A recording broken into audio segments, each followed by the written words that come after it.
যদি সিলেবাসের কোনো গুরুত্ব না থাকতো, শিক্ষার কোনো গুরুত্ব না থাকতো, তাহলে আপনার সিলেবাস পরিপূর্ণ ইসলামিক হতো। আর বেরাক আর খ্রিস্টান মিশনারিরা বড় বড় জালসা করে বেড়াতো। বুঝেননি মনে হয় যে আপনি বিশাল ইসলামিক সিলেবাস নিয়ে দেশ চালাবেন, আর বেরাক আর খ্রিস্টান মিশনারিরা বড় বড় জালসা করবে, তাহলে তাই হতো না? তো ওরা তো একটাও জালসা করে না, ওরা কিনে ব্যস্ত আছে সিলেবাস আর শিক্ষা, সিলেবাস আর শিক্ষা। তাহলে আপনি কি স্বর্ণের মসজিদ দিয়ে পানি খাবেন? স্বর্ণ দিয়ে মসজিদ বানিয়ে, স্বর্ণ দিয়ে মাদ্রাসার বিল্ডিং বানিয়ে, স্বর্ণ দিয়ে রাস্তাঘাট বানিয়ে ধুয়ে পানি খাবেন, যেখানে যেই মসজিদের আশেপাশে জুয়াখোর, মদখোর, গাঞ্জাখোর, Free Fire, PUBG, TikTok, reels ইত্যাদি নেশাগ্রস্ত যুব সমাজে পরিপূর্ণ হয়ে গেছে। এই মসজিদ বিরান পড়ে থাকবে। বিরান পড়ে থাকা মসজিদ দেখে এসেছে, আপনিও দেখতে পারেন।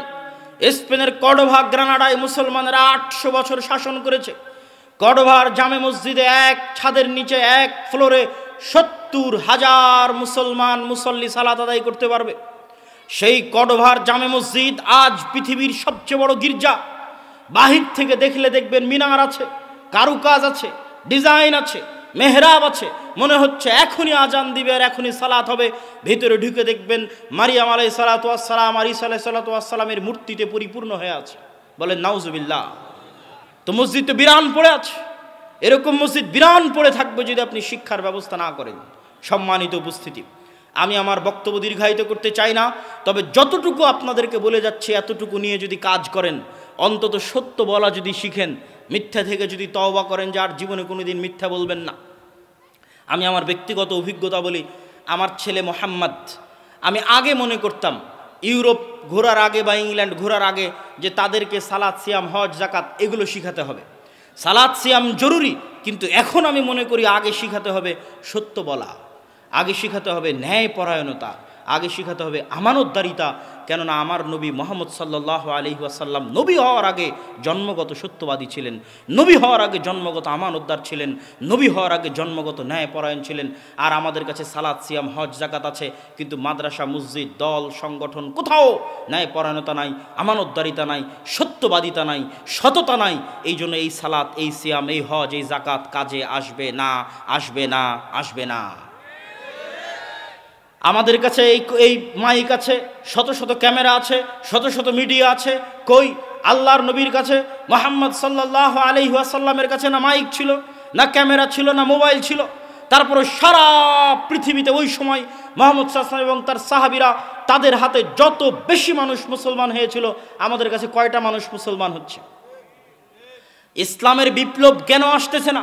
বিপ্লব কেন আসে না? এই জন্য যে মুহাম্মদ সাল্লাল্লাহু আলাইহি ওয়াসাল্লামের স্বভাব সম্পর্কে খাদিজা রাদিয়াল্লাহু তাআলা আনহা নিজে বলছেন, যখন তিনি সেই দিন নবী হবেন, তার কাছে হীরা গুহায় ওহী এসেছে, সেই দিন তিনি ভয়ে থরথর করে কাঁপতে কাঁপতে খাদিজার কাছে এসেছেন। সেই দিন খাদিজা রাদিয়াল্লাহু তাআলা আনহা মুহাম্মদ সাল্লাল্লাহু আলাইহি ওয়াসাল্লামকে বলছে, লা ইউখজিকাল্লাহ, আল্লাহ আপনাকে কখনোই ধ্বংস করবেন না। কেন? আপনি হচ্ছেন তাসিলুর রাহিম, আপনি সেই নবী যিনি আত্মীয়তার সম্পর্ক রক্ষা করেন।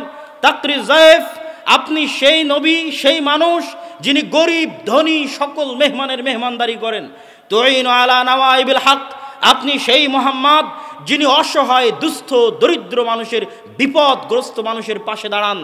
আপনি সেই নবী, সেই মানুষ, সেই মুহাম্মদ যিনি তাহমিলুল কাল, মানুষের যদি বোঝা ভারী হয়, ঋণের বোঝা ভারী হয়, যাত্রাপথে মানুষের বোঝা ভারী হয়, তাহলে সেটা আপনি উঠিয়ে দেন।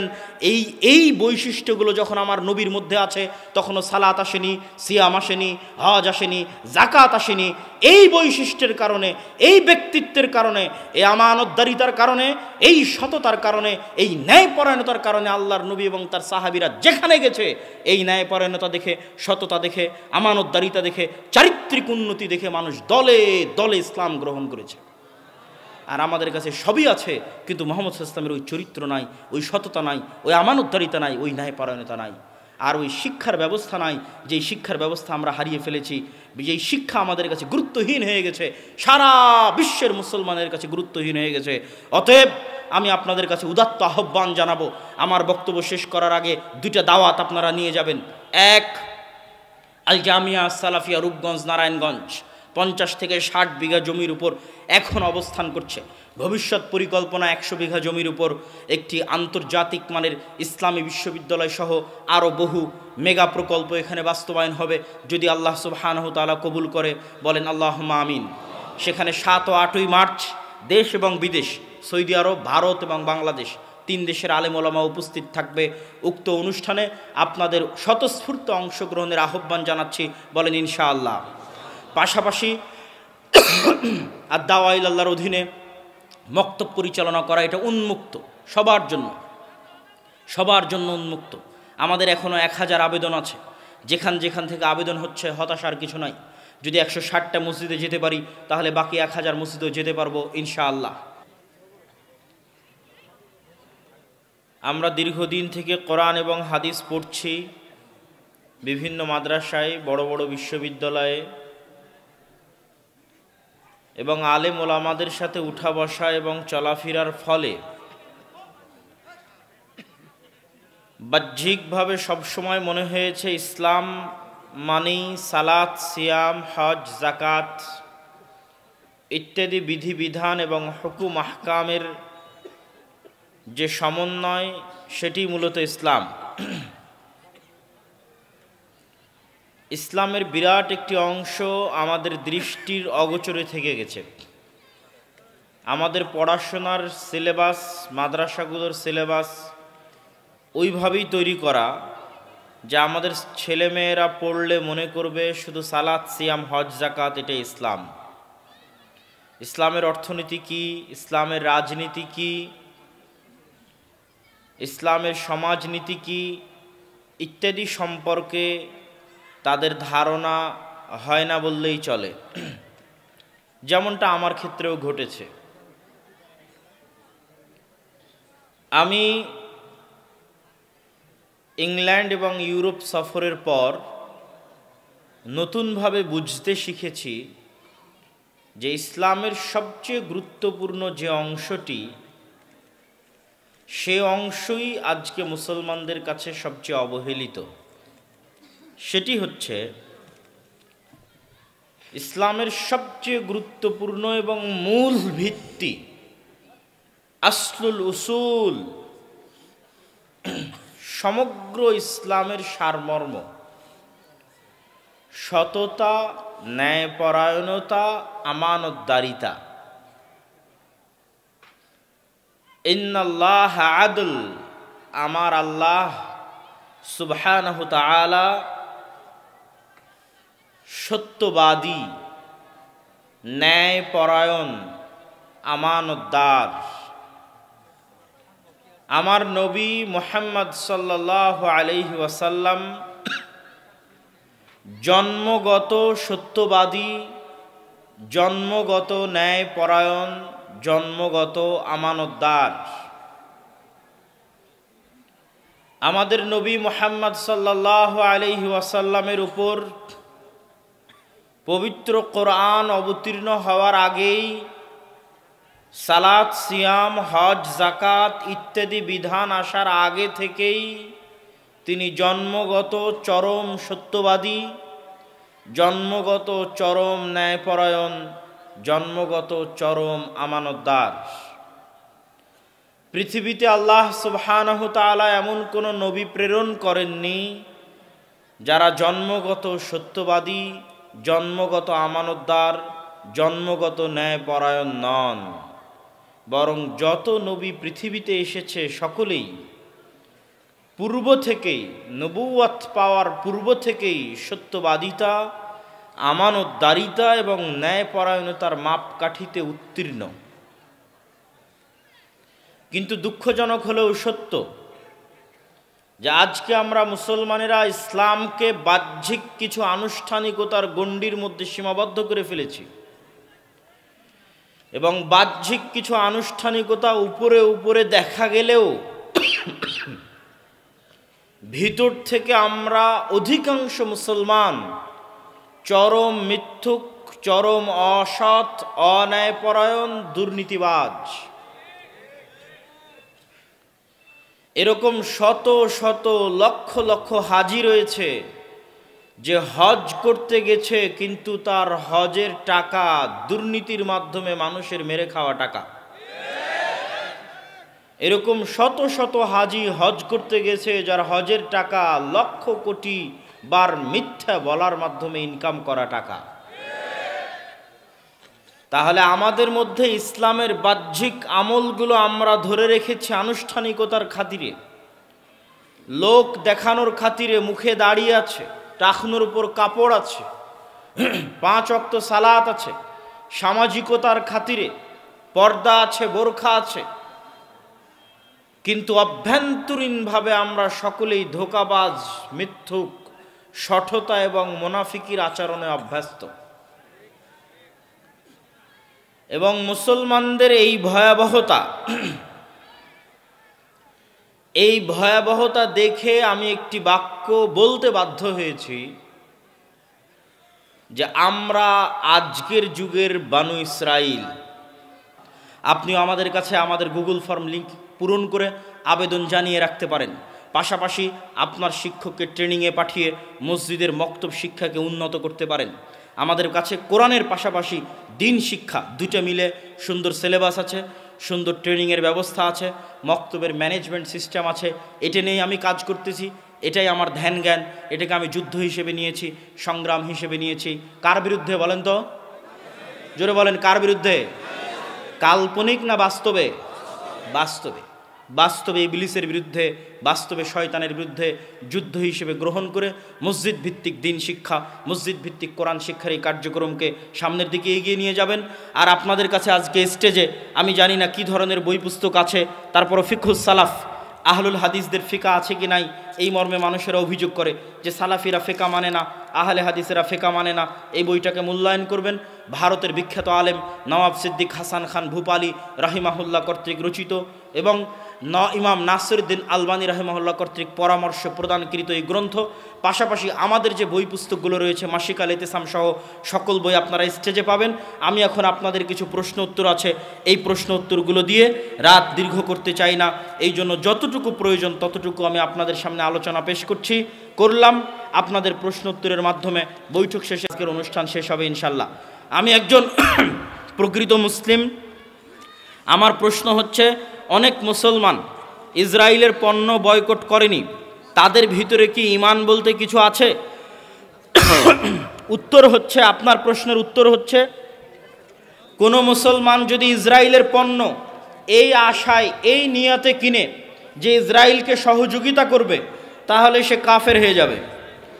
আর যদি ইসরায়েলকে সহযোগিতার আশা নয়, জানে না, অতটা সচেতন নয়, ভুলে ক্রয় করছে, তাহলে তার বিষয়ে কিছু বলার নেই। আল্লাহ সুবহানাহু ওয়া তাআলা তাকে সংশোধন হওয়ার এবং হেদায়েত হওয়ার তৌফিক দান করুক। সহযোগিতার অর্থে ইসরায়েলকে মুসলমানদের হত্যার সহযোগিতার অর্থে কোনো সহযোগিতা করা যাবে না। আমার নাম রকি, আমার নামের অর্থ মহিমান্বিত। আমার প্রশ্ন হলো, রকি নাম রাখা যাবে কি? রকি অর্থ মহিমান্বিত, এটা আপনি কিভাবে জানলেন? আমার তো জানা নাই। পবিত্র কোরআন ও সহিহ হাদিস অনুসারে 5 ওয়াক্ত সালাত জুমা সহ আদায় করার জন্য এবং মসজিদ সকল কার্যক্রম পরিচালনার উদ্দেশ্যে আমি মসজিদ নির্মাণ করার জন্য গ্রামে জমি দান করেছি, কিন্তু সে মসজিদে জুমার সালাত 2 আজানে আদায় করা হয়, 5 ওয়াক্ত সালাত আউয়াল ওয়াক্তে আজান আনতে আদায় করা হয় না। এমত অবস্থায় জমি দানের জন্য কোরআন সুন্নাহ অনুসারে আমি কোনো নেকি আছে কিনা জানতে চাই। আপনি অবশ্যই নেকি পাবেন, তবে তাদের আমলকে সংশোধনের চেষ্টা করতে হবে। তারা আউয়াল ওয়াক্তে সালাত আদায় করতেছে না, তার অর্থ এই নয় যে তাদের সালাত বাতিল হয়ে যাচ্ছে। আউয়াল ওয়াক্তে সালাত আদায় করলে নেকি বেশি, তবে ওয়াক্ত যতক্ষণ আছে ততক্ষণের মধ্যে সালাত আদায় করা যাবে, তবে আউয়াল ওয়াক্তে সালাত আদায় করা জরুরি। অতএব তাদের সালাত বাতিল হচ্ছে না, আপনি নেকি পাবেন ইনশাআল্লাহ, তবে সংশোধনের চেষ্টা করতে হবে। সহজভাবে বলবেন, আমার রাগ কমাবো কিভাবে? রাগ কমানোর দোয়া আছে কি? রাসূল সাল্লাল্লাহু আলাইহি ওয়াসাল্লাম শিখিয়ে দিয়েছেন, রাগ শয়তানের পক্ষ থেকে আসে। আউযু বিল্লাহি মিনাশ শাইতানির রাজিম বলতে বলেছেন, উজু করতে বলেছেন, বসতে বলেছেন, বসাতেও রাগ না কমলে শোয়ার জন্য বলেছেন। অতএব রাগ কমার দোয়া আউযু বিল্লাহি মিনাশ শাইতানির রাজিম। রাগ হলে করণীয় বসে যাওয়া, বসায় বন্ধ না হলে শোয়া, তাতে বন্ধ না হলে উজু করা। জনাব, তাগুত বর্জন করা ফরজ, তাহলে তাগুত কিভাবে বর্জন করব? তাগুত হচ্ছে শিরক, আল্লাহর বিরুদ্ধে শিরকি হচ্ছে প্রকৃত তাগুত। শিরক বর্জন করাই হচ্ছে তাগুত বর্জন করা, আর তাওহীদ অনুসরণ করাই হচ্ছে তাগুত বর্জন করা। বর্তমান সময়ে বেশিরভাগ মানুষ সামাজিক যোগাযোগ মাধ্যমে দোয়া চায় আল্লাহর কাছে। এটা কি জায়েজ? যে কোনো অবস্থায় যে কোনো জায়গায় যে কোনো মাধ্যম ব্যবহার করে দোয়া চাওয়া যাবে। চিঠিতে দোয়া চাওয়া যেমন, সামাজিক যোগাযোগ মাধ্যম ফেসবুকে দোয়া চাওয়া তেমন। আগের যুগের সালাফে সালেহিনরা চিঠি লিখলে চিঠিতে দোয়া করতেন। আমাদের নবী স্বয়ং চিঠির মধ্যে লিখেছেন আসসালামু আলা মানিত্তাবা আল হুদা, এটাও একটা দোয়া। শায়েখ বিয়ের ব্যাপারে একটা ছেলের মাঝে কি কি বৈশিষ্ট্য থাকলে বুঝতে পারবো যে সে আসলে প্রকৃত দিনদার। শুধু ছেলে নয়, ছেলে মেয়ে উভয়ের ক্ষেত্রে আপনাদেরকে একটা নাসিহা করে যাই যে আপনারা যদি মনে করেন দিনদার মেয়ে পাত্রী হিসেবে নেবেন, আপনারা যদি মনে করেন দিনদার ছেলে পাত্র হিসেবে নেবেন, তাহলে আপনাদের জন্য নাসিহা হচ্ছে মাদ্রাসার ছাত্রী হিসেবে, বোরখা হিসেবে, পর্দা হিসেবে কখনোই দিনদার বাছাই করবেন না। আবারও বলি, মেয়েদের দিনদারিতা দেখার জন্য কখনই মাদ্রাসার ছাত্র, কোরআনের হাফেজ, দাওরা পাশ এবং পর্দা দেখবেন না। কি দেখবেন? মেয়েদের দিনদারিতা দেখার জন্য মেয়ের মাকে দেখবেন, মেয়ের খালাকে দেখবেন, মেয়ের ফুফুকে দেখবেন। মেয়ের মা, খালা, ফুফু যদি নরম আচরণ, ভদ্র ব্যবহার, শালীনতার মধ্যে থাকে, সংসার টিকে আছে, তাদের নামে কোনো দুর্নাম নাই, তাহলে মেয়ে জেনারেল লাইনেও হলেও দিনদারিতা। আর যদি মেয়ের মা, খালা, ফুফু তাদের মধ্যে অশালীন আচরণ লক্ষ্য করা যায়, বেহায়াপনা, বেলেল্লাপনা লক্ষ্য করা যায়, তাহলে মেয়ে মহিলা মাদ্রাসায় পড়লেও, কোরআনের হাফেজ হলেও, তাহলে সেটা আপনার জন্য সৎ এবং দিনদার পাত্রী হিসেবে নাও হতে পারে। আমি একজন একই অবস্থা ছেলেদের, ছেলের মধ্যে সৎকে, যার বাবা সৎ, যার দাদা সৎ, যার চাচা সৎ, যার আত্মীয় স্বজন সৎ, সে সৎ। মাদ্রাসায় পড়লো কি, আলেম হলো কি, এটা দেখে লাভ নাই। ছেলের বাবা কেমন, ছেলের দাদা কেমন ছিল, এটা দেখলেই যথেষ্ট। আমি একজন ব্যবসায়ী, আমার প্রশ্ন হলো, আমি অনেক সময় মাছ ধরেন 800 টাকা কিনি, এখান থেকে ভালো মন্দ বিবেচনা করে একটি 950, অন্যটি 800 বা 750 বিক্রি করতেছি। এটি কতটুকু ইসলামের সাথে যাচ্ছে? আপনি যতক্ষণ মিথ্যা না বলতেছেন ততক্ষণ ব্যবসায় লাভ করা হালাল, জায়েজ, যতক্ষণ মিথ্যা না বলতেছেন। লাভের মার্জিন কেমন হবে? লাভের মার্জিন আল্লাহর নবীর আদেশ অনুযায়ী, সাহাবীদের বৈশিষ্ট্য অনুযায়ী কম লাভ বেশি বিক্রি, দ্রুত এবং দীর্ঘমেয়াদে ধনী হওয়ার উপায়। কম লাভ বেশি বিক্রি। একজন একটা বিক্রি করে 500 টাকা ইনকাম করবে, আপনি 500টা বিক্রি করবেন 1 টাকা করে লাভ নিয়ে, আপনিও 500 টাকা ইনকাম করবেন, আপনি বড় ধনী হবেন ইনশাল্লাহ, একদিন অনেক বড় ধনী হবেন। আর যদি একটা মালই বিক্রি করে 500 টাকা ইনকাম করতে চান, ধনী হতে পারবেন না। প্রিয় শায়েখ, আমার কোনো আত্মীয় যদি সুদ খায় তাহলে কি তার বাসায় দাওয়াত খাওয়া যাবে? যদি তার পরিপূর্ণ ইনকামই হারাম সুদের উপর হয়, তাহলে তার বাসা দাওয়াত থেকে বিরত থাকতে হবে। আর যদি কোনো প্রশ্ন না থাকে, আমরা বৈঠক শেষের দোয়া পড়তে পারি নাকি? মেহেদি ভাই, বৈঠক শেষের দোয়া পড়ি? বৈঠক শেষের দোয়া পড়ে নি?